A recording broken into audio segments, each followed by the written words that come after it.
रात के उस 2:30 बजे वाली वाक़ये के बाद मायरा के लिए वापस सो पाना लगभग नामुमकिन हो गया था। वो अपने उस बड़े से बिस्तर पर करवटें बदलती रही। आंखें बंद करती तो उसे रुद्राक्ष का वो कसरती बिना शर्ट वाला सीना और उसके हाथ से वो अरेबियन पास्ता बनाने का परफेक्शन याद आने लगता। उसकी वो खुरदरी आवाज़, जो इंसान मौत को हराना जानता है, उसे अपनी भूख मिटाना भी आता है, बार बार मायरा के कानों में गूंज रही थी। क्या इंसान है ये? मायरा ने झुंझलाकर अपना तकिया चेहरे पर रख लिया। एक तरफ डिक्टेटर की तरह हुक्म चलाता है और दूसरी तरफ आधी रात को खाना बनाकर खिला रहा है। उफ मायरा, तू उसके बारे में क्यों सोच रही है? सो जा। लेकिन नींद उसकी आंखों में कोसों दूर थी। उस रात पहली बार मायरा के दिल में रुद्राक्ष की राठौड़ के खौफ की जगह उसे जानने की एक अजीब सी और अनचाही सी जिज्ञासा पैदा हुई थी। अगली सुबह जब मायरा की आंखें खुली तो सूरज काफी ऊपर आ चुका था। रात भर ना सोने पाने की वजह से वो देर से उठी थी। उसने कमरे में इधर उधर देखा।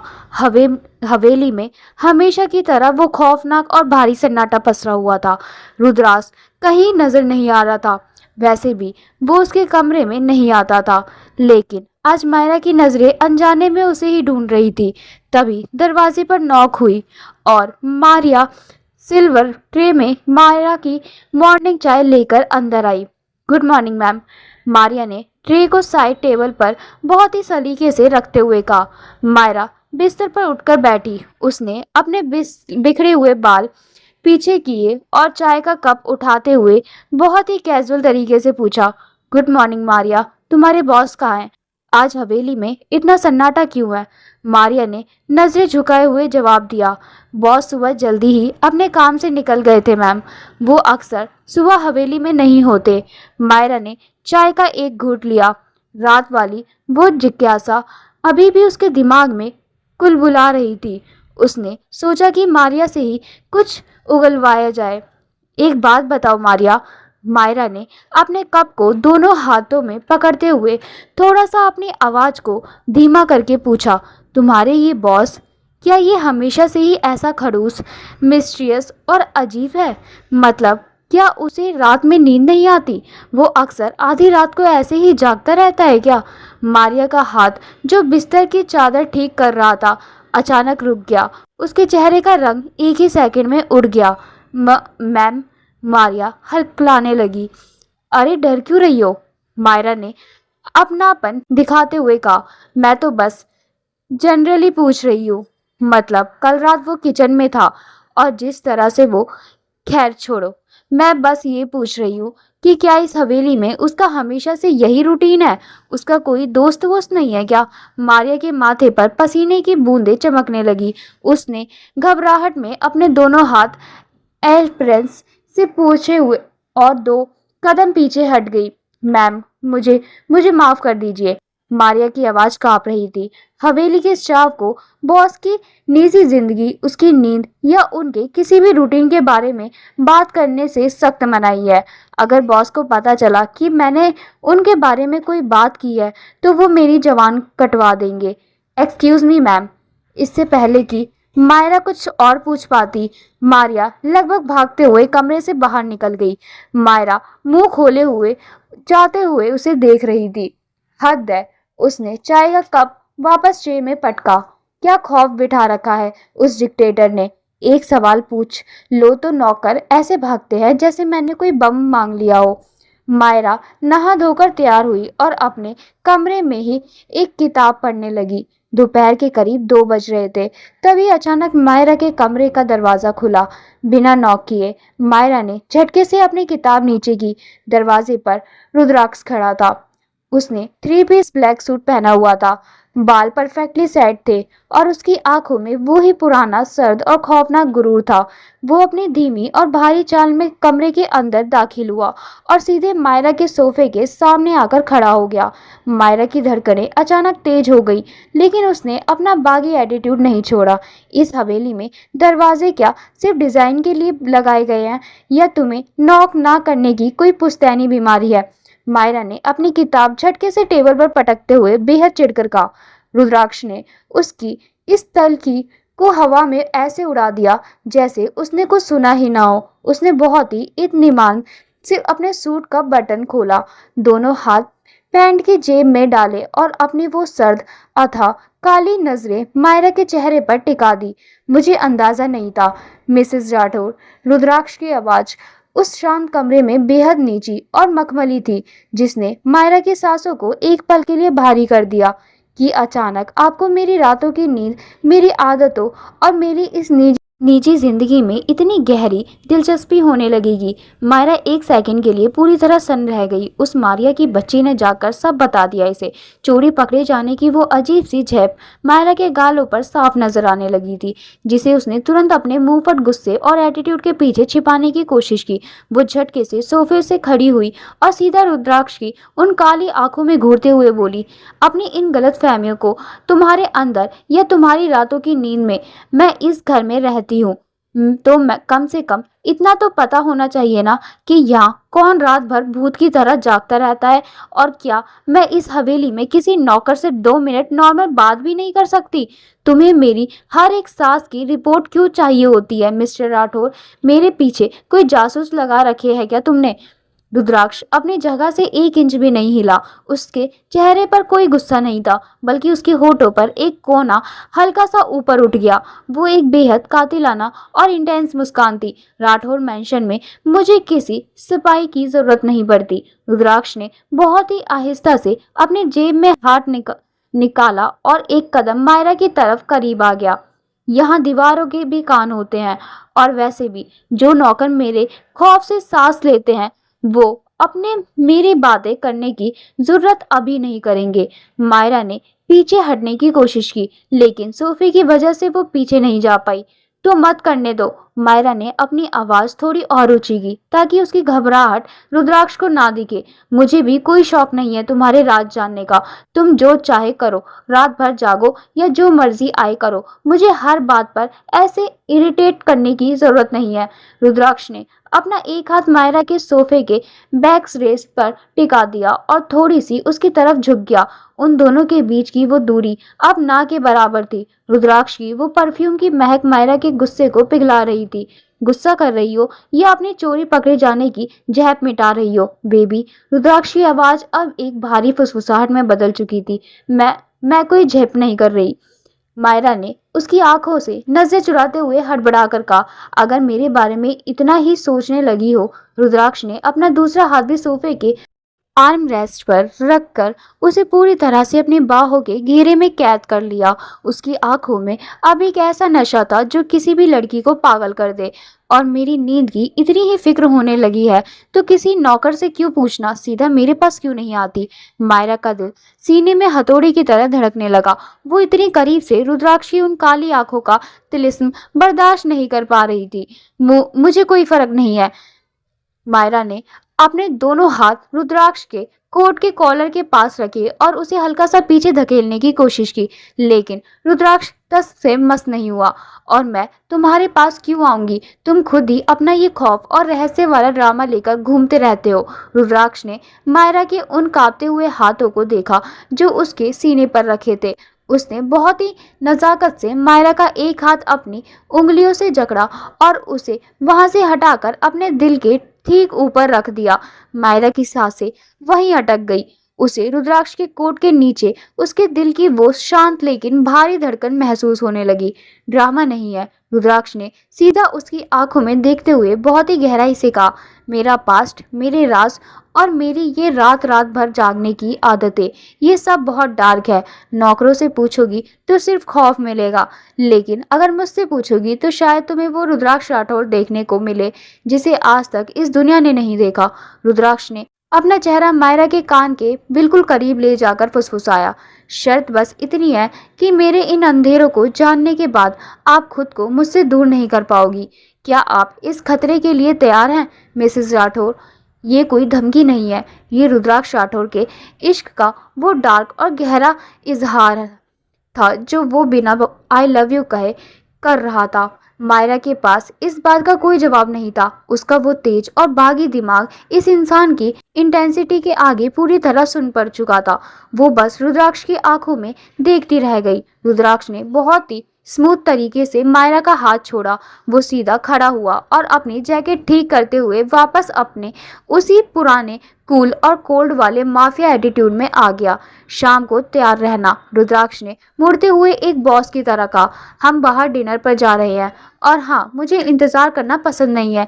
ये कहकर रुद्राक्ष वहां से चला गया। रुद्राक्ष के वो आखिरी शब्द अभी भी उसके कानों में किसी भिनभिनाती हुई मक्खी की तरह गूंज रहे थे। वो मायरा को इसी बात से सबसे ज्यादा खौफ हो रही थी कि वो इंसान इस उसे इतनी अच्छी तरह कैसे पढ़ सकता है। मैं कोई तुम्हारी पालतू बिल्ली नहीं हूँ मिस्टर राठौर, जो तुमने आवाज दी और मैं दुम हिलाते हुए तुम्हारे पीछे पीछे चल दूंगी। मायरा ने खुद से बड़बड़ाते हुए पास रखा एक कुशन उठाया और जोर से काउच पर दे मारा। उसका पहला ख्याल यही था कि वो नहीं जाएगी, कमरे का दरवाजा अंदर से लॉक करेगी और सो जाएगी। उसे क्या पड़ी है उस खड़ूस की। घमंडी इंसान के साथ किसी महंगे रेस्टोरेंट में जाकर उसके सामने दिखावे की स्माइल पास करने की। लेकिन फिर उसका दिमाग चला, अगर वो नहीं गई तो रुद्राक्ष क्या सोचेगा। वो यही सोचेगा ना कि मायरा डर गई। उसे लगेगा कि आज दोपहर उस सोफे के पास जो भी हुआ, वो करीब आना, वो दिल की धड़कन सुनना, उसे मायरा घबरा गई है। मैं तुमसे डरने वाली नहीं हूँ, मायरा ने आईने में खुद को घूरते हुए कहा। उसकी आंखें संकरी हो गई। तुम डिनर पर ले जाना चाहते हो ना, फाइन, मैं आऊंगी, लेकिन तुम्हारी उस उत्सुकता की वजह से नहीं, बल्कि तुम्हें ये बताने के लिए कि तुम्हारे इन माइंड गेम्स को का मुझ पर कोई असर नहीं होता। उसने अलमारी खोली। आज उसने कोई वो कपड़े नहीं चुने जो मारिया ने या रुद्राक्ष ने उसके लिए हवेली में ला कर रखे थे। उसने अपना खुद का एक बेहद स्लिक ब्लैक सिल्क का स्लिप ड्रेस निकाला। उसके ऊपर एक डार्क चारकोट ब्लेजर डाला ताकि वो किसी माफिया की बीवी से ज्यादा एक कॉन्फिडेंट इंडिपेंडेंट औरत लगे। बाल खुले रखे, आंखों में एक हल्का सा काजल और होठों पर न्यूड लिपस्टिक। वो जानती थी वो खूबसूरत लग रही है, लेकिन आज उसका मकसद रुद्राक्ष को इम्प्रेस करना नहीं, उससे इग्नोर करना था। मायरा जब सीढ़ियों के पास पहुंची तो उसके कदम अपने आप ठिठक गए। हॉल में रुद्राक्ष खड़ा था। उसने कोई कोट नहीं पहना था, सिर्फ एक jet black fitted dress shirt और डार्क पैंट पहना था। शर्ट के ऊपरी दो बटन खुले हुए थे और वो खिड़की की तरफ पीठ करके फोन पर किसी से बात कर रहा था। उसकी आवाज इतनी नीची थी कि शब्द साफ सुनाई नहीं दे रहे थे, लेकिन उसके लहजे में एक ऐसी खौफनाक और बर्फ जैसी ठंडी शक्ति थी जो किसी की भी रूह कांपा दे। मुझे उसके बहाने नहीं चाहिए जैकी, रुद्राक्ष ने बहुत ही शांत लेकिन मौत जैसी गहरी आवाज में फोन पर कहा। अगर वो कल सुबह तक कंसाइनमेंट के पैसे नहीं पहुंचाता तो उसके घुटनों की दोनों हड्डियां तोड़कर उसे उसी के गोदाम में लटका देना। और हाँ, चीखने की आवाज बाहर नहीं आनी चाहिए। मायरा की रीढ़ की हड्डी में एक सर्द सिहरन दौड़ गई। ये इंसान फोन पर किसी की हड्डियां तोड़ने का हुक्म ऐसे दे रहा था जैसे सुबह की कॉफी का ऑर्डर दे रहा हो। दुनिया के लिए वो सच में एक बेरहम और खूंखार शैतान था जिसके सीने में दिल की जगह कोई पत्थर रखा था। मायरा ने एक गहरी सांस ली, अपनी आंखों में वो ही बागी और मुंहफट क्रूर समेटा और अपने हील्स की खटखट के साथ सीढ़ियां उतरने लगी। आवाज सुनते ही रुद्राक्ष ने फोन कान से हटाया। उसने कॉल काटी नहीं, बस फोन हाथ में पकड़े हुए पलटा। मायरा सीढ़ियों के आखिरी कदम पर आकर रुकी। एक पल, सिर्फ एक पल के लिए वक्त जैसे उस हॉल में ही ठहर गया। रुद्राक्ष की उन अथाह काली आंखों ने मायरा को देखा। वो कोई आम सी नजर नहीं थी। उसकी नजर मायरा के चेहरे से शुरू हुई, उस स्लिक ब्लैक स्लिप ड्रेस को छुआ, खुले हुए बालों को महसूस किया और फिर बहुत ही धीमी जानलेवा रफ्तार से वापस मायरा की आंखों पर आकर टिक गया। उसने मायरा को ऐसे देखा जैसे वो कोई बहुत गहरी अनसुलझी तस्वीर हो जिसे वो अपने दिमाग में हमेशा के लिए छापना चाहता हो। मायरा का दिल सीने में एक बिट मिस कर गया। उसे लगा अब रुद्राक्ष कुछ कहेगा, कोई ताना मारेगा या फिर हमेशा की तरह कोई डार्क सा कॉम्प्लीमेंट देगा जिससे उसका खून खौले। वो जवाब देने के लिए मानसिक रूप से तैयार हो गई थी, लेकिन रुद्राक्ष ने अपने फोन को वापस जेब में रखा। उसके चेहरे का वो खौफनाक और ऑब्जर्व करने वाला भाव एक ही झटके में उस पुराने ठंडे माफिया एटीट्यूड में बदल गया। चले, बस एक शब्द, ना कोई तारीफ ना कोई ताना, सिर्फ एक सपाट और बेरुखा सा हुक्म। मायरा का खून सच में खौल गया। इतनी देर तक ऐसे घूरा जैसे खा जाएगा, और अब कह रहा है चले। इडियट, मशीन है क्या ये इंसान? मायरा अंदर ही अंदर झुंझला उठी। वो खूबसूरत लग रही थी, और रुद्राक्ष की ये खामोशी उसके फीमेल ईगो को एक बहुत ही अजीब सी चिढ़ दे रही थी। उसने मुंह बनाते हुए अपनी नजरें घुमाई और रुद्राक्ष के पीछे पीछे हवेली के दरवाजे की तरफ चल दी। गाड़ी में बैठते ही मायरा ने महसूस किया कि शादी के बाद ये पहली बार था जब वो राठौर मैंशन की उन घुटन भरी दीवारों के बाहर थी। रेंज रोवर के काले शीशों के बाहर शहर की रोशनियां तेजी से पीछे छूट रही थी। बाहर जिंदगी थी, लोग थे, ट्रैफिक था, शोर था, लेकिन गाड़ी के अंदर अंदर एक ऐसा सन्नाटा था जो मायरा के कानों के पर्दे फाड़ रहा था। रुद्राक्ष एक हाथ से स्टीयरिंग व्हील संभाल रहा था। उसका चेहरा बिल्कुल रिलैक्स था, लेकिन उसकी वो टॉम फोर्ड परफ्यूम और गन पाउडर की महक कार के एसी की ठंडी हवा के साथ मिलकर मायरा के दिमाग को सुन कर रही थी। कोई कुछ नहीं बोला। ये खामोशी उस तरह की नहीं थी जो असहज करे, ये उस तरह की खामोशी थी जो ज्यादा असहज करती है, क्योंकि वो अजीब सी सुकून भरी थी, और मायरा को रुद्राक्ष के साथ सुकून महसूस करना मंजूर नहीं था। वो लड़ना चाहती थी, वो बहस करना चाहती थी, क्योंकि खामोशी में उसे अपने दिल की धड़कन सुनाई देने लगती है। हम कहाँ जा रहे हैं? मायरा ने आखिरकार खुद को झटका दिया और उस भारी सन्नाटे को चीरते हुए पूछा।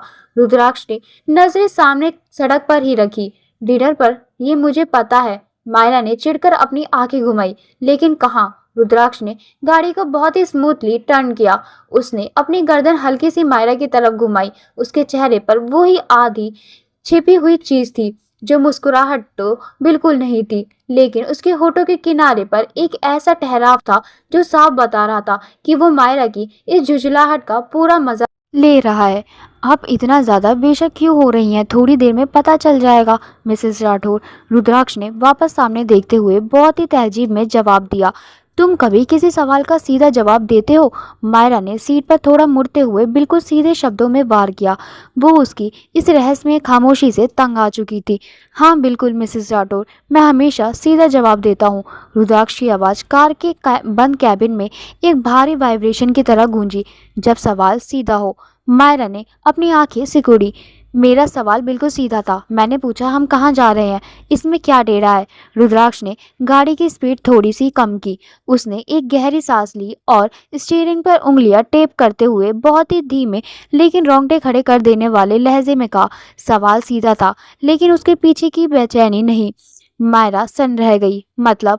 रुद्राक्ष ने अब अपनी वो काली अथाह नजरें मायरा की आंखों में पूरी तरह लॉक कर दी। मतलब ये? रुद्राक्ष ने बहुत ही डार्क और इंटेंस आवाज में कहा कि आप ये नहीं जानना चाहती कि हम कहाँ जा रहे हैं। आप बस इस खामोशी को तोड़ना चाहती है, क्योंकि मेरी ये खामोशी और ये नजदीकी आपसे बर्दाश्त नहीं हो रही है। I am right baby?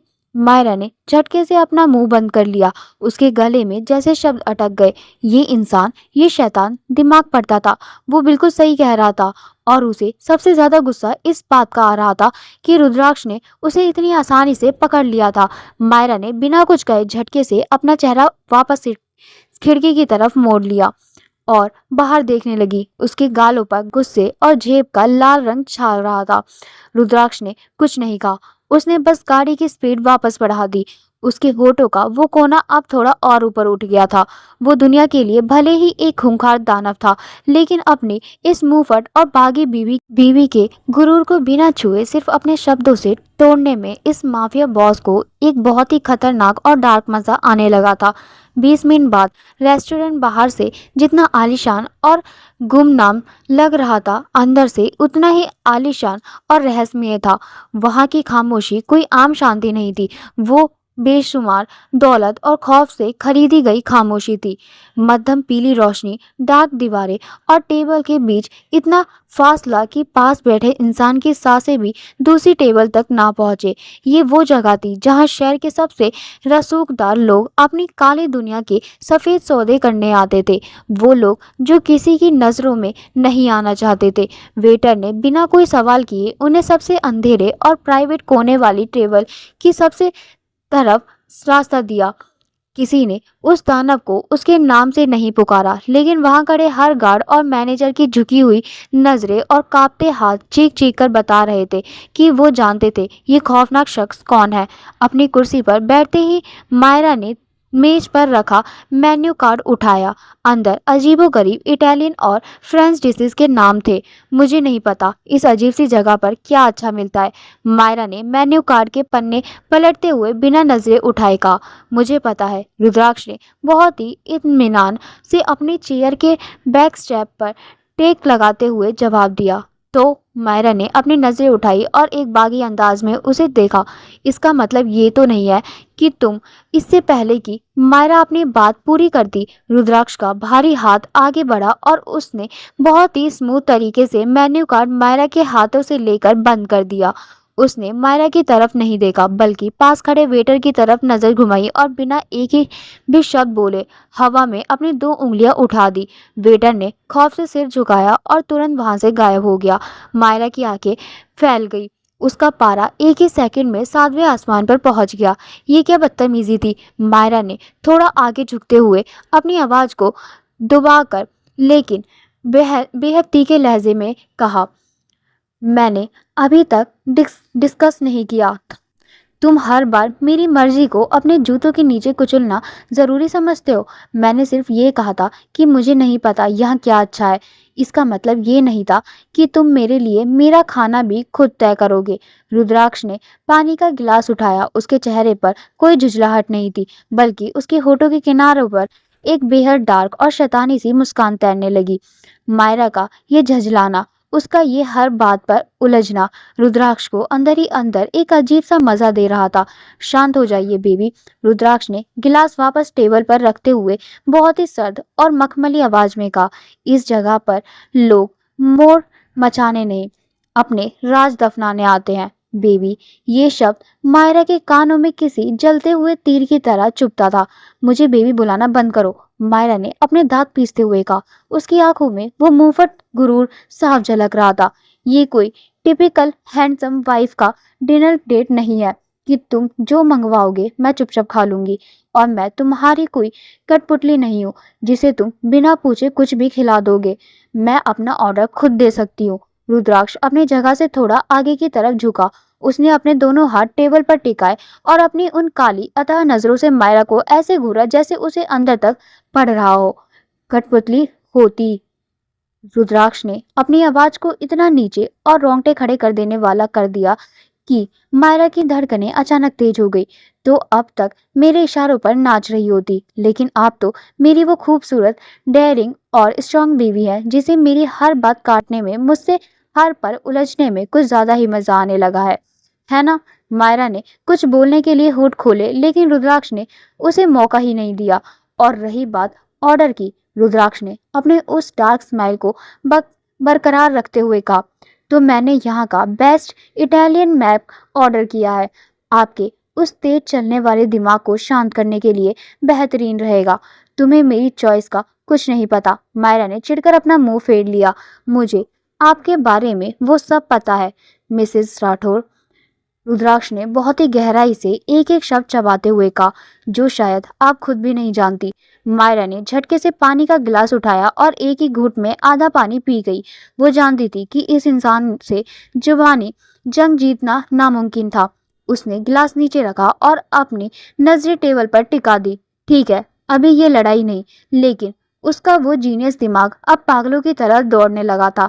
Myra अंदर ही अंदर इस पूरी सिचुएशन को एनालाइज कर रही थी। आखिर ये इंसान चाहता क्या है। मायरा ने अपनी आंखों की कोरों से रुद्राक्ष के उस खामोश और ठंडे चेहरे को देखा। हवेली में मुझे एक कैदी की तरह रखता है, बात बात पर धमकियां देता है, लेकिन फिर मुझे बचाने के लिए पूरी दुनिया जला देता है। आधी रात को मेरे लिए पास्ता बनाता है और अब मुझे इस तरह शहर के सबसे महंगे और प्राइवेट रेस्टोरेंट में डिनर पर लाया है। ये खूंखार माफिया बॉस मेरे साथ इतना अच्छा क्यों बन रहा है? इसके इस परफेक्ट और पजेसिव हस्बैंड वाले दिखावे के पीछे आखिर कौन सा डार्क गेम चल रहा है? मुझे कमजोर करने की चाल या फिर कुछ और? ये सवाल मायरा के दिमाग में किसी चक्रव्यूह की तरह उलझ रहे थे। और रुद्राक्ष, वो बिल्कुल शांत बैठा, अपनी बीवी के चेहरे पर चल रही इस खामोश दिमागी उथल पुथल का पूरा लुत्फ उठा रहा था। खाना आने तक टेबल पर एक भारी लेकिन अजीब सी खामोशी छाई रही। मायरा की बेचैन नजरें पूरे रेस्टोरेंट का मुआयना कर रही थी। मध्यम रोशनी, हल्का म्यूजिक और गिने चुने लोग। लेकिन तभी उसकी नजर कोने वाली एक डार्क टेबल पर गई। वहां दो भारी भरकम आदमी ब्लैक सूट में बैठे थे। उनके सामने ना कोई प्लेट थी, ना पानी का गिलास। वो बस भूत बनकर बैठे थे और उनकी बात जैसी तेज नजरें रेस्टोरेंट के दरवाजे और मायरा की टेबल पर गड़ी थी। रुद्राक्ष के गार्ड्स। मायरा ने एक गहरी सांस छोड़ी और अपनी आंखें घुमाते हुए रुद्राक्ष को घूरा। वो इंसान बड़े आराम से अपने फोन की स्क्रीन स्टॉक कर रहा था, जैसे दुनिया की कोई परवाह ही ना हो। मतलब सीरियसली? मायरा ने अपना हाथ हवा में लहराते हुए बौखलाई और चिड़ी हुई आवाज में कहा, तुम हर जगह इस तरह पूरी की पूरी बारात लेकर घूमते हो क्या? मैं देख रही हूँ कि वो तुम्हारे दोनों बॉडीगार्ड्स कोने में ऐसे बैठे हैं जैसे बस किसी का मर्डर करने ही वाले हो। ये कोई डिनर है या अंडरवर्ल्ड की कोई सीक्रेट मीटिंग चल रही है? अगर इतना ही खौफ है अकेले बाहर निकलने में, तो घर पर ही छुपकर बैठना चाहिए था ना मिस्टर डिक्टेटर। या अंधेरे में अकेले डर लगता है तुम्हें?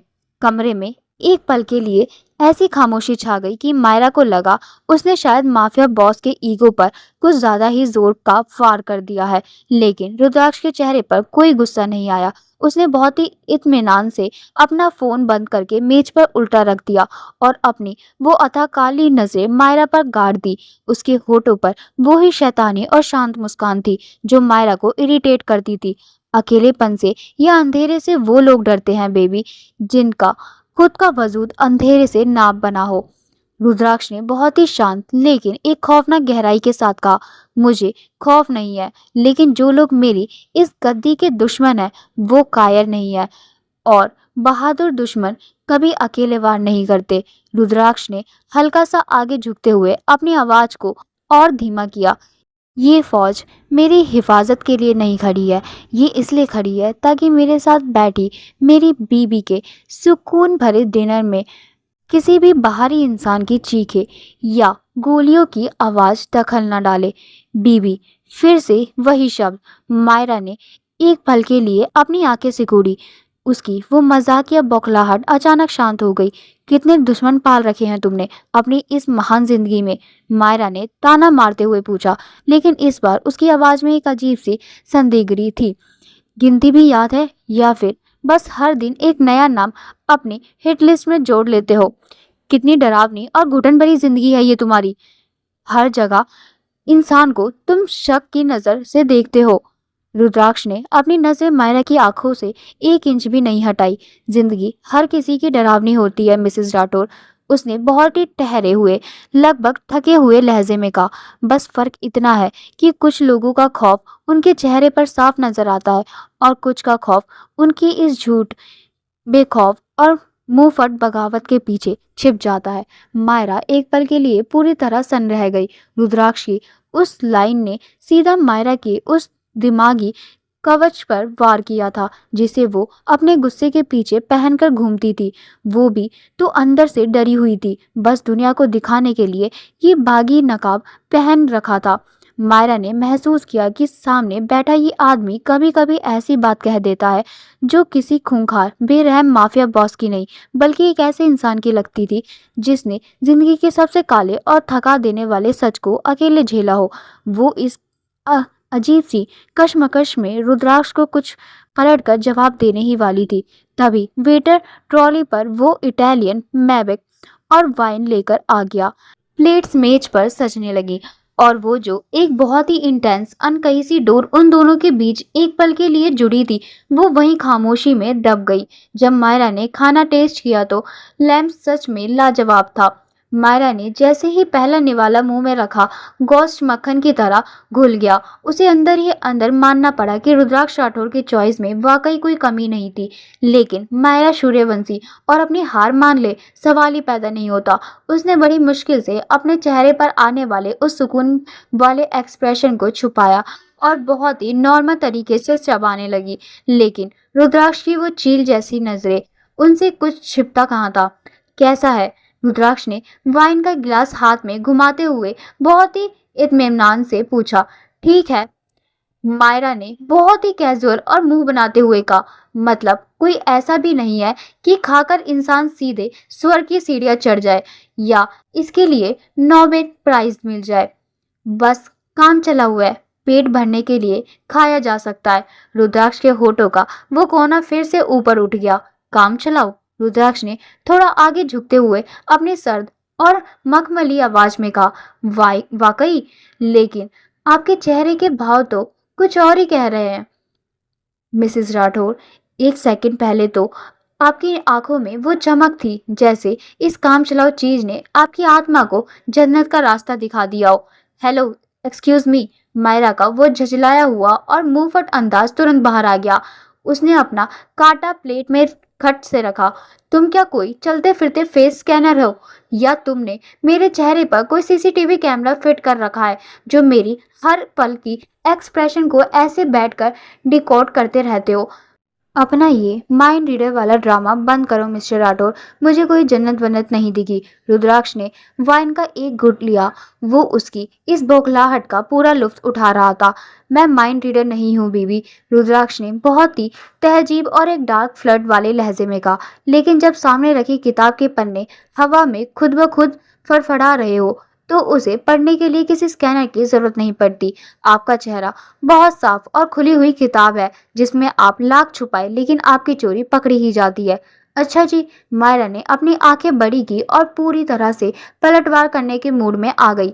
मेरी शक्ल खुली किताब है तो फिर तुम्हारा चेहरा क्या है? किसी पुरानी डरावनी हवेली का वो जंग लगा हुआ ताला जिसकी चाबी किसी भूत प्रेत को भी ना मिले, या कोई ऐसा सस्पेंस थ्रिलर नॉवेल जिसका राइटर एंडिंग लिखना ही भूल गया हो और बस लोगों का दिमाग खराब करने के लिए मार्केट में उतार दिया हो। रुद्राक्ष की आंखों में एक अजीब सी चमक आई। मायरा के ये अनोखे और तीखे ताने उसे इरिटेट करने के बजाय उसे अंदर तक अट्रैक्ट करते थे। मेरा चेहरा कोई किताब नहीं है, रुद्राक्ष ने अपनी उस डार्क और अथाह आवाज में कहा जिसने एक ही सेकंड में उस मजाकिया बहस को बहुत ही सीरियस और खौफनाक बना दिया। वो एक बंद दरवाजा है, एक ऐसा लोहे का दरवाजा जिसकी चाबी आज तक न किसी के पास थी और ना कभी बनेगी। मायरा एक पल के लिए उसकी आंखों में देखती रह गई। वो आंखें जो सच में किसी गहरे कुएं जैसी थी आंखें, लेकिन मायरा को वो बागी दिमाग इतनी आसानी से चुप होने वाला नहीं था। उसने वापस अपना कांटा उठाया। उसके होठों पर एक बहुत ही शार्प, कॉन्फिडेंट और साइको सी इस मुस्कान आ गई। ये तुम्हारी बहुत बड़ी गलतफहमी है डिक्टेटर। मायरा ने एक निवाला उठाते हुए सीधे उसकी आंखों में देखकर वार किया। दुनिया के हर लोहे के दरवाजे में कोई ना कोई कमजोरी का कील जरूर होती है, बस उस पर सही वक्त पर सही जगह हथौड़ा मारने की देर होती है और बड़े से बड़े दरवाजा भी अपनी जगह से उखड़ जाता है। रुद्राक्ष के हाथ जहां थे वहीं रुक गए। कमरे में एक भारी सन्नाटा छा गया। मायरा को लगा वो फिर से कोई खौफनाक धमकी देगा या गुस्सा करेगा, लेकिन रुद्राक्ष ने अपनी नजरें मायरा के उस कॉन्फिडेंट चेहरे से 1 इंच भी नहीं हटाई। उसने बहुत ही आहिस्ता से एक ऐसी आवाज में जवाब दिया जिसमें ना कोई गुरूर था ना कोई माफिया वाला खौफ, बस एक बहुत गहरा अनकहा सा सच था। हाँ, रुद्राक्ष ने बहुत ही धीमी आवाज में फुसफुसाते हुए कहा। होती है। रुद्राक्ष की आवाज में कुछ ऐसा था, एक अजीब सा ठहराव, एक अनजानी सी कश्मकश जिसे मायरा चाहकर भी पकड़ नहीं पाई। लेकिन वो इतना जरूर समझ गई कि रुद्राक्ष राठौर के उस लोहे के दरवाजे की कमजोरी कील शायद अब मायरा खुद बन चुकी थी। और ये एहसास मायरा की धड़कनों को और भी ज्यादा बेकाबू कर रहा था। खाना खत्म हो चुका था। वेटर बहुत ही अदब से एक काले लेदर के फोल्डर में बिल लेकर आया।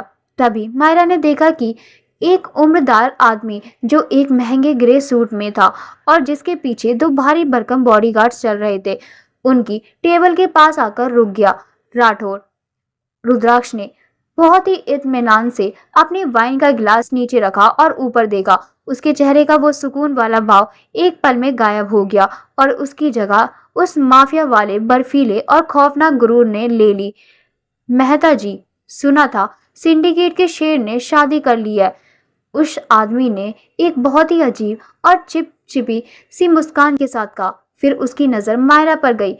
मेहता ने मायरा को ऊपर से नीचे तक ऐसे देखा जैसे वो कोई बाजार में बिकने वाला शो पीस हो। उसकी वो नजर मायरा की रूह तक को गंदी लग रही थी। सूर्यवंशी की कौन सी बेटी है ये? मेहता ने रुद्रांश से पूछा, लेकिन घूर मायरा को ही रहा था। रुद्राक्ष कुछ बोलता उससे पहले ही मायरा का पारा 7वें आसमान पर पहुंच गया। वो किसी के आगे चुप कर या सहम कर बैठने वाली लड़कियों में से नहीं थी। उसने अपनी आंखें हल्की सी सिकुड़ी और मेहता की आंखों में सीधे आग की तरह देखते हुए कहा, जो यहाँ आपके सामने बैठी है और जिसके पास इतना वक्त नहीं है कि वो हर चलते फिरते इंसान को अपना इंट्रोडक्शन देती फिरे। मायरा की आवाज में ना कोई कपन था ना खौफ, बस एक ऐसा राजशाही गुरूर था जिसने मेहता को एक पल के लिए सन्न कर दिया। मेहता ने अपनी झेप मिटाने के लिए एक हल्की सी बनावटी हंसी हंसी और रुद्राक्ष की तरफ देखा। तेज है। रुद्राक्ष अपनी जगह से 1 इंच भी नहीं हिला, लेकिन अचानक उसने अपना एक हाथ आगे बढ़ाया और मायरा की कुर्सी के बैक रेस्ट पर रख दिया। उसकी गर्म उंगलियां बहुत ही गलती से मायरा के उस स्लीव ड्रेस वाले नंगे कंधे को छू गई। उस एक स्पर्श ने मायरा के शरीर में बिजली सी दौड़ा दी। वो झटके से रुद्राक्ष की तरफ मुड़ी, लेकिन रुद्राक्ष उसे नहीं बल्कि मेहता को घूर रहा था। तेज नहीं होगी तो मेरे बराबर में कैसे बैठेगी मेहता जी? रुद्राक्ष की आवाज बहुत नीची थी, लेकिन उसमें एक ऐसी चेतावनी थी जो सीधा गले पर रखे चाकू की तरह महसूस हो रही थी। मेरी बीवी है, राठौर मैंशन की मालकिन, इसलिए अपनी इस नजरों को थोड़ा जमीन पर ही रखा कीजिए। मेहता के माथे पर पसीना चमकने लगा। वो समझ गया सिर्फ कि सिंडिकेट के इस दानव की चीज को ढूंढने का क्या मतलब है। उसने जल्दी से कुछ फालतू की बातें की और वहां से खिसक गया। जैसे ही वो गया, मायरा ने तुरंत अपना कंधा रुद्राक्ष के हाथ से दूर खींच लिया। मुझे छूने की जरूरत नहीं है, मायरा ने बौखलाते हुए दबी आवाज में कहा। ये अपना पॉजेसिव हस्बैंड वाला झूठा ड्रामा किसी और को दिखाना। रुद्राक्ष ने अपना हाथ वापस लिया और बहुत ही इत्मीनान से अपनी जेब में डालते हुए एक शैतानी मुस्कान के साथ उसकी तरफ थोड़ा झुका। तो क्या सच्चा ड्रामा करूं बीवी? रुद्राक्ष ने उस बीवी शब्द को इतनी गहराई और नशीले अंदाज में कहा कि मायरा की धड़कनें बेकाबू हो गई। ये मुझे बीवी बुलाना बंद करो तुम, मायरा ने अपने दांत पीसते हुए कहा। रुद्राक्ष ने कोई जवाब नहीं दिया। उसने बस बिल पे किया और वो दोनों बाहर आ गए। कार में बैठते ही फिर से वही खामोशी छा गई। मायरा अभी भी छिड़ी हुई थी। वो उस मेहता के घूरने से ज्यादा रुद्राक्ष के उस कंधे वाले स्पर्श से चिड़ी हुई थी, क्योंकि वो उस गर्माहट को चाहकर भी अपने दिमाग से निकाल नहीं पा रही थी। वो तुम्हारा कोई पुराना दोस्त था? मायरा ने अपना ध्यान बटाने के लिए खिड़की के बाहर देखते हुए पूछा। पुराना जानकार बोल सकते हैं, रुद्राक्ष ने स्टीयरिंग संभालते हुए कहा। दोस्त नहीं है? वैसे हैरानी की बात है, तुम जैसे खड़ूस और साइकुन इंसान को कौन ही बर्दाश्त करेगा? मायरा ने ताना मारा। रुद्राक्ष ने गाड़ी को एक लाल बत्ती पर रोका। उसने बहुत ही आहिस्ता से अपनी गर्दन घुमाई। मेरे दोस्त नहीं होते मिसेस राठौर, उसने बहुत ही शांत आवाज में कहा। क्यों? मायरा ने मुंह बनाते हुए पूछा। अहंकार ज्यादा है या लोगों को डराने से ज्यादा मजा आता है? रुद्राक्ष ने अपनी वो काली नजरें मायरा के चेहरे पर लॉक कर दी, क्योंकि मेरी इस दुनिया में जो मेरे करीब आता है वो या तो मुझसे खौफ खाता है या उसे मुझसे कुछ चाहिए होता है। रुद्राक्ष ने हल्का सा मायरा की तरफ झुकते हुए एक बेहद इंटेंस और डार्क फ्लर्ट वाले अंदाज में कहा, और इन दोनों ही चीजों में दोस्ती नहीं होती। अब आप ही बताइए, आप मेरे करीब क्यों हैं? क्या आप मुझसे डरी हुई हैं या आपको मुझसे कुछ चाहिए? रुद्राक्ष का चेहरा मायरा के इतना करीब था कि उसकी सांसें मायरा के होठों से टकरा रही थी। मायरा का वो तेज चलने वाला दिमाग एक पल के लिए पूरी तरह सुन्न हो गया। वो रुद्राक्ष की आंखों के उस भंवर में ऐसे फंसी कि चाहकर भी पलटवार नहीं कर पाई। मायरा के मुंह में जवाब था, लेकिन उसने नहीं दिया, क्योंकि वो झूठा जवाब होता और इस इंसान की आंखों में देखकर झूठ बोलना मुमकिन नहीं था। ग्रीन लाइट हुई और रुद्राक्ष ने बहुत ही स्मूथली अपना चेहरा वापस हटा लिया। बाकी के रास्ते में एक अलग ही खामोशी थी, एक ऐसी खामोशी जिसमें एक अजीब सी कश्मकश, एक खिंचाव और एक अनकही सी केमिस्ट्री थी। मायरा ने बाहर देखा, शहर वही था, लेकिन आज इस कार के अंदर की हवा कुछ बदली हुई सी लग रही थी। रुद्राक्ष। मायरा ने पहली बार उसका नाम बिना किसी चिढ़, बिना किसी मिस्टर डिक्टेटर के ताने के लिया। रुद्राक्ष की उंगलियां स्टीयरिंग पर हल्की सी रुकी। उसने बिना मायरा की तरफ देखे कहा, तुम रात को सोते क्यों नहीं हो? मायरा ने बहुत ही धीमी लेकिन संजीदा आवाज में पूछा। एक पल की खामोशी। तुम्हें कैसे पता? रुद्राक्ष ने नजरें सामने ही रखी। मैंने उस मारिया से नहीं पूछा, खुद देखा है, मायरा ने कहा। उस रात जब मैं किचन में आई थी तब तुम्हारी आंखों में नींद का कोई नामो निशान नहीं था, और आज भी तुम ऐसे लगते हो जैसे तुम्हारी रातों ने सालों से सोना छोड़ दिया हो। रुद्राक्ष ने गाड़ी की स्पीड थोड़ी कम की। नींद नहीं आती, उसने एक बहुत ही सपाट सा जवाब दिया। क्यों? मायरा ने हार नहीं मानी। रुद्राक्ष ने इस बार मायरा की तरफ देखा। उसकी आंखों में वो खौफनाक माफिया वाला गुरूर नहीं था। वहां एक ऐसी पुरानी, गहरी और थका देने वाली सच्चाई थी जिसे उसने अपनी उस लोहे की दीवार के पीछे सालों से कैद कर रखा था। क्योंकि दिन की रोशनी में मैं इस दुनिया का शैतान हूँ। रुद्राक्ष की आवाज एक भारी फुसफुसाहट में बदल गई। लेकिन जब रात होती है और हर तरफ अंधेरा छा जाता है, तब दिमाग के कुछ ऐसे बंद दरवाजे खुल जाते हैं जिन्हें मैं दिन में दबा कर रखता हूँ। कुछ चीखें, कुछ यादें, वो मुझे सोने नहीं देती। मायरा ने उसे देखा, वो इंसान जिसने अभी कुछ देर पहले एक आदमी की हड्डियां तोड़ने का हुक्म दिया था, वो अंदर से इतना डार्क और टूटा हुआ था।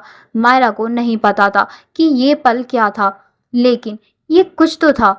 उस पत्थर की दीवार में पड़ी एक बहुत छोटी सी लेकिन सच्ची दरार।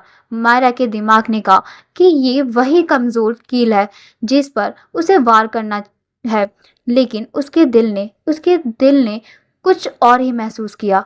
हवेली के पोरस में गाड़ी रुकी। मायरा बिना कुछ कहे कार से बाहर निकली। वो सीढ़ियों की तरफ बढ़ने ही वाली थी कि रुद्राक्ष भी बाहर आ गया। वो अपनी जेब में हाथ डाले वहीं कार के पास खड़ा था।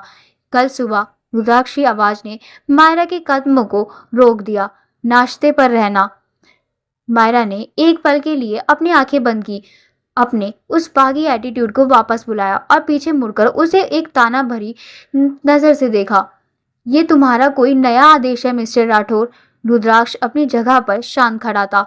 उसके चेहरे पर कोई मुस्कान नहीं थी, बस वो ही इंटेंस नशा था। दरख्वास्त है, रुद्राक्ष ने बहुत ही आहिस्ता से कहा। मायरा पूरी तरह से रुक गई। दरख्वास्त? ये इंसान, ये डिक्टेटर जो सिर्फ हुक्म देता था, वो आज दरख्वास्त कर रहा था।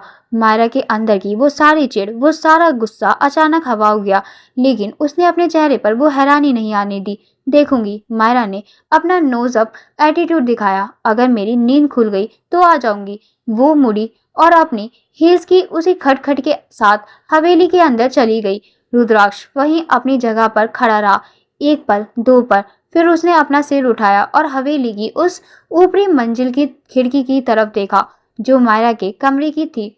उसके उन सर्द और सख्त होठों पर एक बहुत ही हल्की, असली और गहरी सी मुस्कान आ गई, जो उसने खुद भी शायद सालों से महसूस नहीं की थी। ये लड़की सच में उसकी जिंदगी के उस बंद और अंधेरे दरवाजे की चाबी बनती जा रही थी। बस दोनों को इस बात को कबूल करने में अभी एक बहुत लंबी और डार्क जंग लड़नी थी। हवेली में 2 दिन और बीत गए। मायरा के शरीर के घाव अब काफी हद तक भर चुके थे।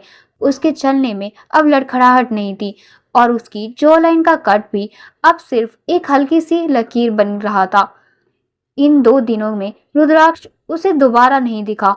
वो अपने सिंडिकेट के किसी अंडरवर्ल्ड काम में व्यस्त था, लेकिन मायरा सूर्यवंशी का वो जीनियस और बागी दिमाग खाली बैठने वालों में से नहीं था। वो अपनी ताकत वापस पा चुकी थी और अब वक्त था इस सोने के पिंजरे में अपनी हुकूमत का दायरा आजमाने का। सुबह के करीब 11 बज रहे थे। मायरा अपने वॉक इन क्लोजेट के सामने खड़ी थी। उसने आज कोई ढीला ढाला कैजुअल कपड़ा नहीं चुना था। उसने एक बेहद शार्प नेवी ब्लू कलर का डिजाइनर पैंट सूट पहना हुआ था। उसके बाल एक स्लिक और टाइट पोनीटेल में बंधे थे और होठों पर डार्क महरून लिपस्टिक थी। वो किसी माफिया की बेचारी बीवी नहीं बल्कि एक सीईओ या अंडरवर्ल्ड की बॉस लेडी लग रही थी। तभी दरवाजे पर हल्की सी नॉक हुई और मारिया हड़बड़ाई हुई अंदर आई। मैम, मारिया की आवाज में एक अजीब सी कोई नया बखेड़ा खड़ा हो गया क्या? मायरा ने शीशे में अपनी घड़ी पहनते हुए बहुत ही कूल अंदाज में पूछा। नहीं मैम, वो आपसे मिलने कुछ लोग आए हैं। मारिया ने नजरें झुका ली। नीचे मेन डाइनिंग रूम में आपके पिता मिस्टर विक्रम सूर्यवंशी और आपकी बहन शनाया आपका इंतजार कर रहे हैं। ये नाम सुनते ही मायरा के हाथ जहां थे वहीं रुक गए। विक्रम सूर्यवंशी और शनाया। मायरा की आंखों में एक सेकंड के लिए वो पुरानी तकलीफ और उस अंधेरे कमरे की खौफनाक यादें तैर गई। वो बेल्ट की मार, वो कबीर का वो लहूलुहान वीडियो, सब कुछ उसके दिमाग में फ्लैशबैक की तरह घूमा। लेकिन अगले ही पल उस तकलीफ की जगह एक भयंकर खोलती हुई नफरत और एक डार्क कातिलाना मुस्कान ने ले ली। ये वो लोग थे जिन्होंने उसे मौत के मुंह में धकेला था। शनाया ने रुद्राक्ष के उस खौफ से शादी से इनकार कर दिया था और विक्रम ने मायरा की बलि चढ़ा दी थी। उन्हें लगा होगा कि राठौर मैंशन में अब तक मायरा खून से के आंसू रो रही होगी या शायद रुद्राक्ष के टॉर्चर से आधी पागल हो चुकी होगी। उन्हें लगा है तमाशा देखने आए हैं। मायरा ने अपने होठों की उस डार्क स्माइल को और गहरा किया। मारिया, जाकर उनसे कहो कि मिसेस राठौर आ रही है। मारिया ने सिर हिलाया और चली गई। मायरा ने एक गहरी सांस ली और अपना चिन ऊपर किया और अपनी उसी रॉयल बागी चाल में सीढ़ियों की तरफ बढ़ गई। Main dining room Rathore mention का मेन डाइनिंग रूम किसी विदेशी राजा के दरबार जैसा था। ऊंची छतें, इटालियन लेदर के सोफे और हर तरफ खड़ी वो खौफनाक सिक्योरिटी। विक्रम सूर्यवंशी और शनाया एक सोफे पर बैठे थे। शनाया की आंखें हवेली की उस बेशुमार दौलत को देखकर फटी जा रही थी। उसे अंदर ही अंदर एक भयंकर जलन हो रही थी कि काश वो डरकर पीछे न हटती तो आज इस महल की मालकिन वो होती। विक्रम के माथे पर पसीना था और उसके ठीक सामने एक सिंगल भारी लेदर आर्म चेयर पर रुद्राक्ष राठौर बैठा था। रुद्राक्ष ने ब्लैक शर्ट और ग्रे ट्राउजर पहना हुआ था। एक पैर दूसरे घुटने पर रखा हुआ था और वो अपने आईपैड पर कुछ पढ़ रहा था। उसने विक्रम और शनाया के आने पर ना तो उनका स्वागत किया था और ना ही उनसे एक शब्द बात की थी। वो ऐसे बर्ताव कर रहा था जैसे उसके सामने इंसान नहीं बल्कि कोई मरे हुए कीड़े बैठे हो। उसका वो खौफनाक और सर्द ऑरा पूरे कमरे में किसी मौत की चादर की तरह बिछा हुआ था। तभी डाइनिंग रूम के भारी दरवाजे खुले। जूतों की खट खट खट की वो शार्प और कॉन्फिडेंस आवाज गूंजी। रुद्राक्ष ने अपनी नजरें आईपैड से नहीं हटाई, लेकिन उसके होठों का एक कोना हल्का सा ऊपर उठ गया। वो जानता था कि ये चाल किसकी है। विक्रम और शनाया ने झटके से दरवाजे की तरफ देखा। सामने मायरा खड़ी थी। शनाया के हाथ से उसका डिजाइनर बैग छूटकर सोफे पर गिर पड़ा। विक्रम ने की आंखें हैरत से फैल गई। उन्होंने उम्मीद की थी कि मायरा डरी हुई, सहमी हुई या किसी सूती साड़ी में अपना चेहरा छुपाए हुए आएगी, लेकिन सामने तो कोई और ही इंसान खड़ा था। नेवी ब्लू पावर सूट, चेहरे पर वो खौफनाक गुरूर और आंखों में वो नंगी बगावत। उसके चेहरे पर रुद्राक्ष के टॉर्चर का कोई निशान नहीं था। वो कट अब बालों से छिप गया था, बल्कि वो तो पहले से भी ज्यादा निखरी हुई और खतरनाक लग रही थी। मायरा, विक्रम के मुंह से हकलाते हुए निकला। मायरा बहुत ही इत्मीनान से चलती हुई अंदर आई। उसने रुद्राक्ष की तरफ एक सेकंड के लिए देखा। रुद्राक्ष ने भी पलकी उठाकर उसकी आंखों में देखा। उन दोनों के बीच बिना कोई शब्द कहे एक अजीब सा साइकोलॉजिकल आई कांटेक्ट हुआ, जैसे रुद्राक्ष कह रहा हो, ये तुम्हारा कचरा है, खुद साफ करो, मैं बस देख रहा हूँ। मायरा जाकर रुद्राक्ष के बगल वाले सोफे पर बिल्कुल उसी की तरह टांग पर टांग रखकर बहुत ही बॉस लेडी वाले अंदाज में बैठ गई। कहिए मिस्टर सूर्यवंशी। मायरा ने अपनी आवाज में कोई पापा वाला इमोशन नहीं लाया। उसका लहजा बिल्कुल किसी अनजान और घटिया इंसान से बात करने वाला था। आज इस नाजायज और कचरे जैसी बेटी की याद कैसे आ गई? कहीं हवेली का रास्ता तो नहीं भटक गए थे? विक्रम का चेहरा लाल पड़ गया। रुद्राक्ष के सामने मायरा का ये बेखौफ अंदाज उसकी बेइज्जती कर रहा था। ये कैसी बदतमीजी है मायरा? शनाया से रहा नहीं गया। उसकी जलन अब उसके शब्दों में आ गई थी। हम तुमसे मिलने आए हैं और तुम पापा से ऐसे बात कर रही हो? भूल गई कि तुम यहाँ सिर्फ मेरी वजह से हो? ये सब जो तुम्हें मिला है ना, ये मेरी छोड़ी हुई खैरत है। मायरा ने अपनी आंखें हल्की सी सिकोड़ी और शनाया को ऊपर से नीचे तक देखा, जैसे वो कोई बहुत ही सस्ती चीज हो। खैरात? मायरा बहुत ही धीमे से मुस्कुराई, एक ऐसी डार्क स्माइल जो उसने शायद इसी हवेली के शैतान से सीखी थी। शनाया डार्लिंग, जो इंसान शेर की मान में घुसने से डरकर दुम दबाकर भाग जाए, वो पीछे अपनी खैरात नहीं, अपनी कायरता छोड़कर जाता है। और रही बात इस हवेली की, मायरा ने अपना हाथ बहुत ही इत्मीनान से सोफे के आर्म्स रेस्ट पर रखा, तो आज मैं इस रियासत की आधी मालकिन हूँ। मेरे एक इशारे पर यहाँ खड़े ये गार्ड्स तुम्हारी बोटी बोटी काट कर बाहर कुत्तों को खिला सकते हैं और तुम्हारे पापा कुछ नहीं कर पाएंगे। तो अगली बार खैरात शब्द अपनी उस सस्ती डिक्शनरी से निकाल कर ही मुझसे बात करना। शनाया का चेहरा खौफ और बेइज्जती से पीला पड़ गया। वो रुद्राक्ष की तरफ देखने लगी कि शायद वो मायरा को रोके, लेकिन रुद्राक्ष बहुत ही मजे से अपने आईपैड की स्क्रीन स्वाइप कर रहा था, मानो मायरा की ये तबाही उसका पसंदीदा बैकग्राउंड म्यूजिक हो। विक्रम ने बात को बिगड़ते देख अपना नकाब पहना। मायरा बेटा, तुम गलत समझ रही हो। विक्रम ने एक झूठी लाचार आवाज निकाली। मैं तो बस ये देखने आया था कि तुम यहाँ ठीक तो हो। मुझे तुम्हारी बहुत चिंता हो रही थी। चिंता? मायरा ने एक हिकारत भरी हंसी हंसी। मुझे बेड से पीटकर, मेरे जिस्म को लहूलुहान करके और मुझे मौत के इस कुएं में फेंकने के बाद आप मेरी चिंता कर रहे हैं? वाकई ऑस्कर तो आपको मिलना चाहिए मिस्टर सूर्यवंशी। विक्रम के चेहरे पर पसीना चमकने लगा। उसने कनखियों से रुद्राक्ष को देखा कि कहीं उसे बेल्ट वाली बात सुनकर शक ना हो जाए। विक्रम ने थोड़ा आगे झुकते हुए मायरा को अपनी पुरानी ब्लैकमेलिंग की याद दिलाने की कोशिश की। मायरा, तुम्हें शायद कुछ पुराने वादे याद नहीं है। विक्रम ने बहुत ही चबा चबा कर अपनी आवाज को धीमा करते हुए कहा, ताकि सिर्फ मायरा सुने। तुम्हारी वो अमानत अभी भी मेरे पास बहुत ही सुरक्षित है। अगर तुम चाहती हो कि वो सुरक्षित रहे, तो अपने इस जवान पर लगाम रखो और मेरा काम करो। रुद्राक्ष के वेयर हाउस के ट्रेंड्स के फाइल्स मुझे कल तक चाहिए, समझी? विक्रम को लगा कि कबीर का नाम सुनते ही मायरा डर जाएगी, लेकिन मायरा अब वो डरी हुई लड़की नहीं थी। उसे पता था कि कबीर विक्रम के नहीं बल्कि रुद्राक्ष के आदमी जैकी के कब्जे में है। विक्रम सिर्फ झूठ बोलकर उसे ब्लैकमेल कर रहा था। मायरा के होठों पर वो ही साइको और खतरनाक मुस्कान वापस आ गई। वो कुछ जवाब देने ही वाली थी कि रुद्राक्ष ने अपने आईपैड का कवर बंद किया और उसे बहुत ही आहिस्ता से कांच के टेबल पर रख दिया। उस क्लिक की आवाज ने पूरे कमरे के सन्नाटे को चीर दिया। रुद्राक्ष ने अपनी वो काली, अथाह और शिकारी जैसी नजरें विक्रम पर टिका दी। क्या कहा आपने मिस्टर सूर्यवंशी? रुद्राक्ष की आवाज बहुत नीची थी, लेकिन उसमें वो बारूदी खौफ था जिसने विक्रम के फेफड़ों की हवा निकाल दी। मेरी बीवी से क्या फुसफुसा रहे हैं आप? कुछ नहीं रुद्राक्ष, मैं तो बस बेटी से।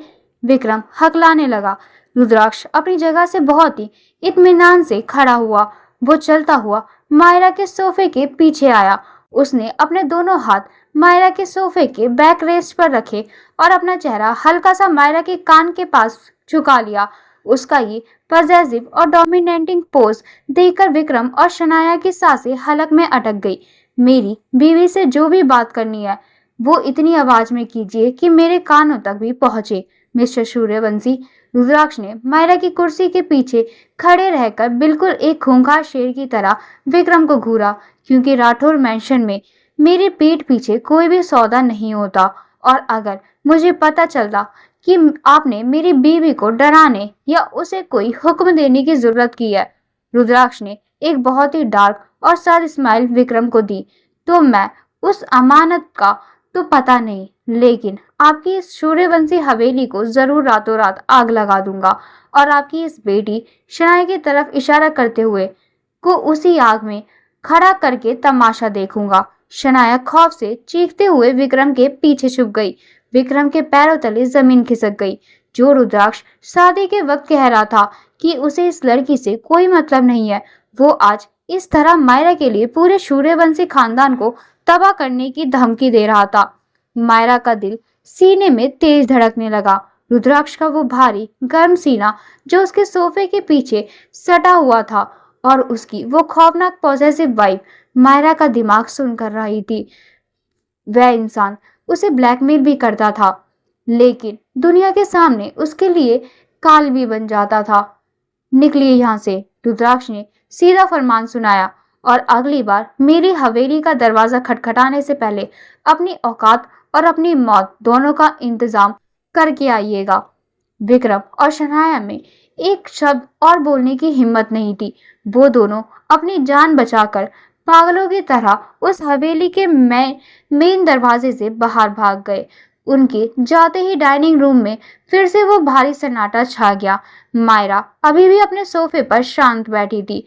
रुद्राक्ष उसके पीछे खड़ा था।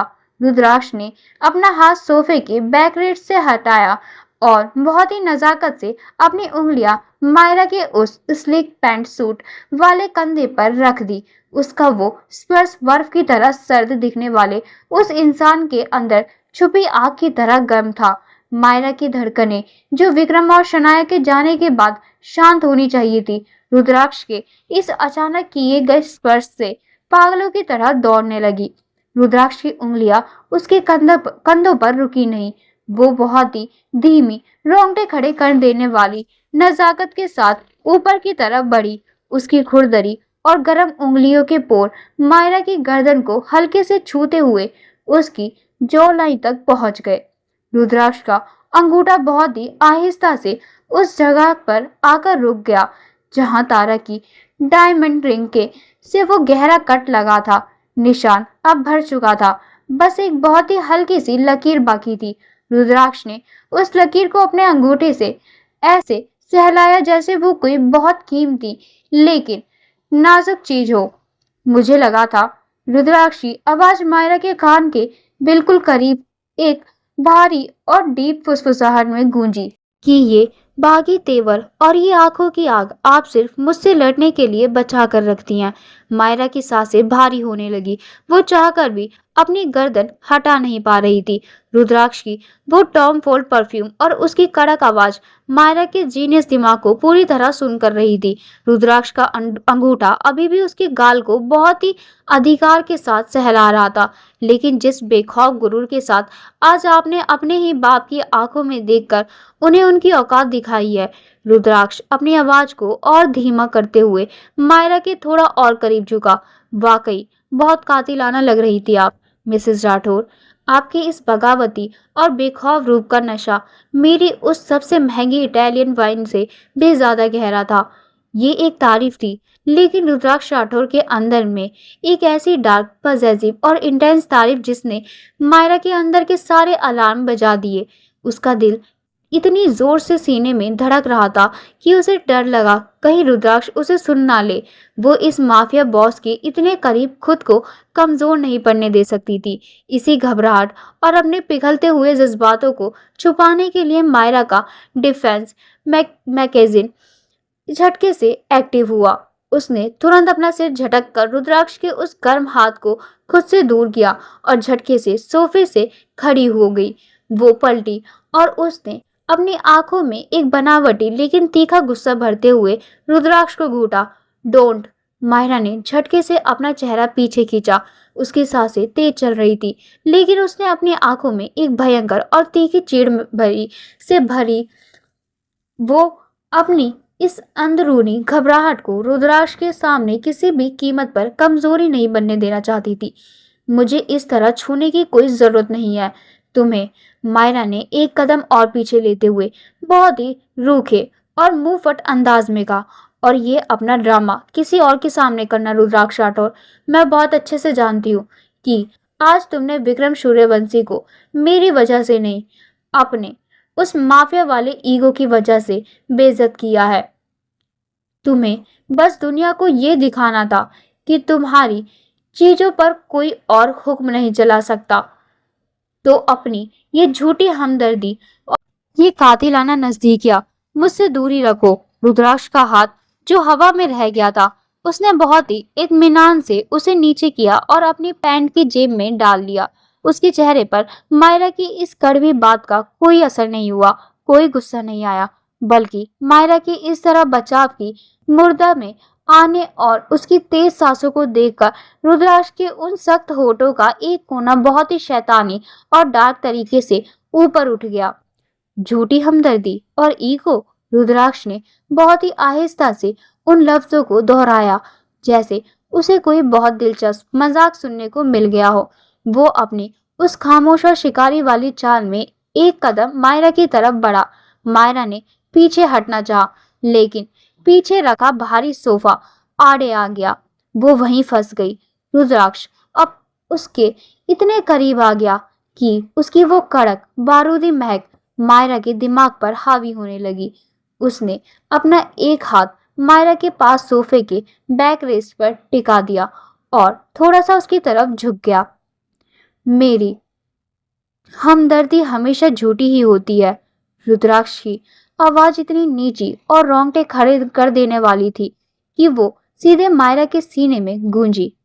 क्योंकि अगर आज मेरे अंदर आपके लिए हमदर्दी ना होकर मेरा ईगो होता, तो आपके वो पिता जिंदा अपने घर नहीं पहुंचते।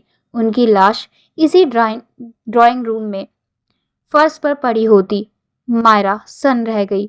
रुद्राक्ष की उस सर्द खामोशी में जो खौफ था, उसने मायरा के अगले सारे तर्क खत्म कर दिए। रुद्राक्ष ने अपनी वो काली अथाह नजरें मायरा की घबराई हुई आंखों में हटाकर एक सेकंड के लिए उसके कांपते हुए होठों पर टिकाई और फिर वापस उसकी आंखों में देखा। और रही बात इस ड्रामे और नजदीकियों की, रुद्राक्ष ने हल्का सा और करीब आते हुए एक बेहद नशीले और खतरनाक लहजे में फुसफुसाया, तो अपने इस तेज चलने वाले दिमाग से एक गलत फहमी निकाल दीजिए बीवी। मैंने अभी आपको छुआ नहीं है, सिर्फ महसूस किया है। मायरा की सांसें वहीं हलक में अटक गई। जिस दिन मैं वाकई आपको छूना चाहूंगा। रुद्राक्ष की आंखों में अब वो माफिया बॉस नहीं, एक ऐसा डार्क और पॉजेसिव आशिक था जिसे रोक पाना नामुमकिन था। उस दिन आपके इन होठों से ये मुझसे दूर रहो वाले खोखले हुक्म नहीं निकलेंगे। रुद्राक्ष ने सोफे से अपना हाथ हटाया। वो बिल्कुल सीधा खड़ा हुआ, लेकिन उसकी नजरें अभी भी मायरा को उसी गहराई से भेद रही थी। उस दिन आप खुद मेरे इन अंधेरों में जलना चाहेंगी मिसेस राठौर। और रुद्राक्ष राठौर का नशा इतनी आसानी से उतरने वाली चीजों में से नहीं है। रुद्राक्ष ने बिना कोई और मौका दिए बहुत ही इत्मीनान से अपनी जैकेट के बटन को ठीक किया और अपनी उसी गुरूर भरी और शांत चाल में ड्राइंग रूम से बाहर निकल गया। मायरा वहीं सोफे के सहारे खड़ी रह गई। उसके घुटने जैसे उसका वजन नहीं उठा पा रहे थे। उसका दिल अभी भी सीने में पागलों की तरह धड़क रहा था और उसके गाल पर रुद्राक्ष के उस अंगूठे की गर्माहट अब आग में बदल चुकी थी। ये इंसान सिर्फ धमकियां नहीं देता था, वो सीधा रूह को अपनी मुट्ठी में कैद कर लेता था। और मायरा को पहली बार ये खौफ सताने लगा था कि वो वाकई इस माफिया बॉस के बिछाए हुए उस डार्क और नशीले जाल में गिरती जा रही है।